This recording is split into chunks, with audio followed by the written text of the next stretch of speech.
What is the truth about habits and how we form them? I mean, there's a lot of research on this, and they're a little bit contradictory. Sure. So read and believe what you like. But I mean, the general feel is that if you look at why we form a habit, it's either consciously done with a belief system under, or it's unconsciously done. We aren't thinking about it.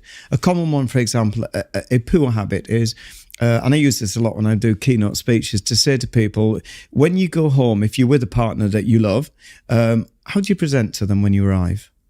And it's amazing how most people mourn, which, they've not thought that they don't want to see somebody mourning. You don't meet someone and say, you could have this every day of your life. I'll come back and see you. So what you do is you walk in and think, what habit would you like? And the belief then is, if I go in mourning, they could leave me. Yeah. This could damage. Now that's going to shift your habit. So once you've turned the belief around this, you're unconsciously doing it without thinking, this is damaging. And so if you actually sit down and work that out and put it in your computer system, then when the chimp gets through the door, it's not going to mourn. Because what the chimp has to do scientifically is consult the computer before it does anything. It all happens in a tiny fraction of a second. But if the computer's programmed to say, don't forget, it will unconsciously remind the chimp, you need to be in a good place when you walk in, because that's what they're going to decide on whether they're there the next night. Mm-hmm. So you start to recognize that being someone who moans all the time or complains when you first meet someone isn't ideal. So we have these unconscious habits which we're not aware of, which we can bring to conscious by starting to look at our life and say, is this how I want to be? But you have to ask the question. Or we have habits like we eat too much.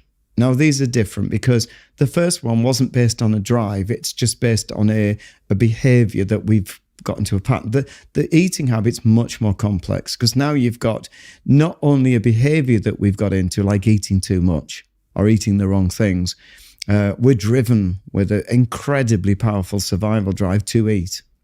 So now we have to deal with two aspects. One is, what is it the habit that we want to get, and what are the beliefs we're going to underpin with it, and how we're going to manage this drive. How we're going to fulfill the drive in a way that our chimp's happy, that it's got its drive fulfilled, and we're happy. Mm. So now you really have to look at that. So that's a big battle. That's not an easy battle, but it can be won. It can be won. So again, habits are not straightforward. Mm. They need to be subdivided and say, let's look at unconscious, conscious, whether they're linked to drives or they're linked to some really bad experience. Sometimes we have a habit because we've got a bad experience.